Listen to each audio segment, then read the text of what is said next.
안녕하세요. 키포TV의 키포입니다. 오늘은 전세계약서 작성법에 대해서 설명을 드리겠습니다. 부동산 매매계약서는 따로 영상을 올렸으니까 그거를 보시면 되겠습니다. 먼저 집을 둘러보고 마음에 들면 가계약을 하지 않습니까?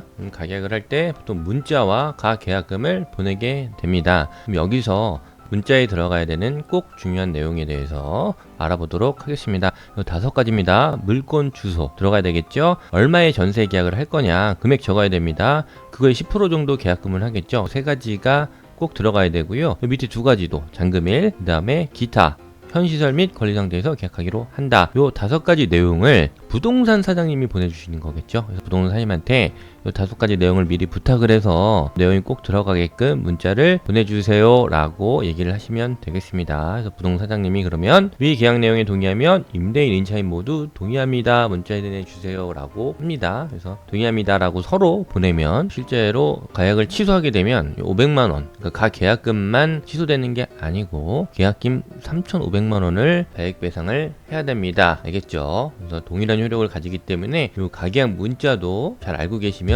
좋겠습니다. 자, 그러면 바로 전세계약서 작성하는 방법에 대해서 설명을 드릴게요. 일반적인 형식입니다. 아파트 전세계약서예요. 주소 한번 체크를 하시고 총 금액 당연히 정확한지 보셔야겠죠. 계약금, 잔금 이렇게 보시면 되겠습니다.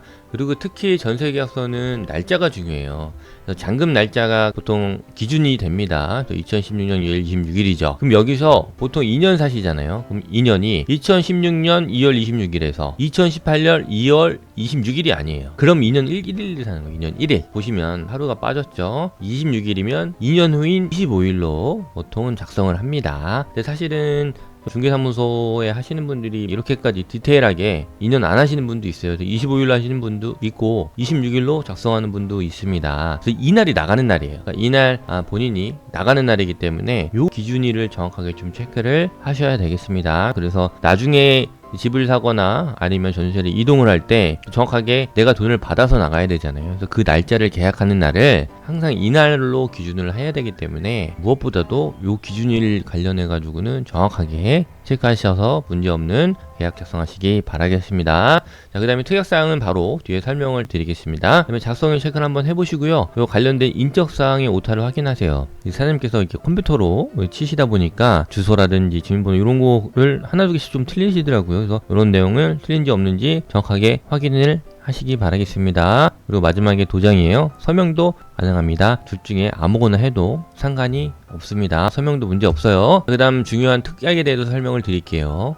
특약 관련된 내용에 대해서는 아래 제가 4가지 정도 설명을 드릴 텐데 이 부분은 좀 반드시 좀 넣을 수 있도록 하시기 바라겠습니다. 임대인은 현재 계약일, 오늘 계약서 쓰는 날이죠. 그다음에 잔금 치른 날까지 현 상태 시설물, 제한물건의 설정, 권리사항에 변동이 없는 조건이다.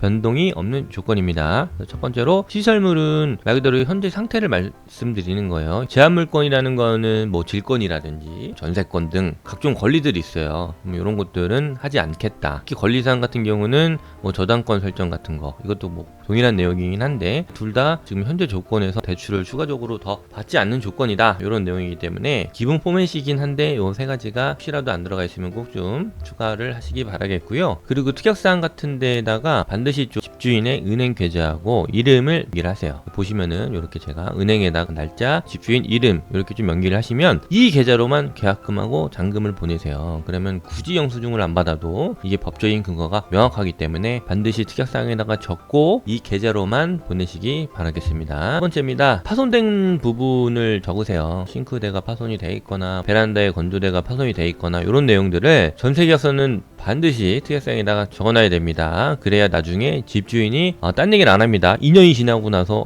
헷갈려요. 잊어버리기 때문에 특약사항에다가 싱크대가 파손이 돼 있거나 베란다 건조대가 파손이 돼도 그냥 살겠습니다 라고 할 수도 있죠. 고쳐달라고 할 수도 있지만 근데 그냥 사는 경우에도 갑자기 나중에 나갈 때 왜 이거 파손했습니까? 라고 딴지를 걸 수가 있기 때문에 현 상태의 조건들은 반드시 특약사항에 적어 놓으시기 바라겠습니다. 그리고 마지막으로 기타 구두 협의한 사항들 있잖아요. 주인이 도배장판 교체해주겠다 이런 것들 있죠. 반드시 특약사항에다가 적어 놓으세요. 믿음만으로 하는 거 아닙니다. 여기다가 적어 놓으시면 집주인도 책임감을 가지고 잔금 전날까지 해주실 겁니다. 나중에 문제도 없고요. 그래서 특약사항에는 이런 내용들을 정확하게 적어주시기 바라겠습니다. 하나만 좀 더 가볼게요. 계약서 작성이 다 되고 나면 보통은 전세자금 대출을 일으키죠. 그래서 전세자금 대출을 받으시면 되고, 그리고 마지막에 잔금을 치르면서 이사를 하잖아요. 그럼 이사가 끝나면 반드시 두 가지. 첫 번째 전입신고, 두 번째 확정일자. 이 두 가지는 반드시 하셔야 돼요. 이 전입신고라는 거는 내가 여기 이사 왔다고 신고라는 거예요. 신고하는 순간 우편물 앞으로 일로 다 옵니다. 그래서 전입신고를 꼭 하셔야 되고, 확정일자는 전입은 했고 이제부터 이 확정일로부터 법적 효력이 있다. 우선순위의 대항력을 갖는 그 날짜 기준입니다. 그래서 이사가 끝나면 전입신고, 확정일자 이 두 가지는 반드시 잊지 않고 받으시기 바라겠습니다. 자, 추가로 전세자금 대출을 받을 때 확정일자를 먼저 요청하는 은행도 있거든요. 미리 동사무소에 가서 사정을 말한 다음에 전세자금 대출용으로 확정일을 미리 받았으면 좋겠습니다 라고 하면 미리도 해줘요. 물론 법적 효력은 전입신고와 확정일이 두 가지가 확정이 되고 전입이 된 순간서부터 법적 효력은 발생이 되긴 합니다. 알겠죠? 감사합니다. 오늘은 여기까지 할게요. 구독, 좋아요, 알림 설정 부탁드리겠습니다.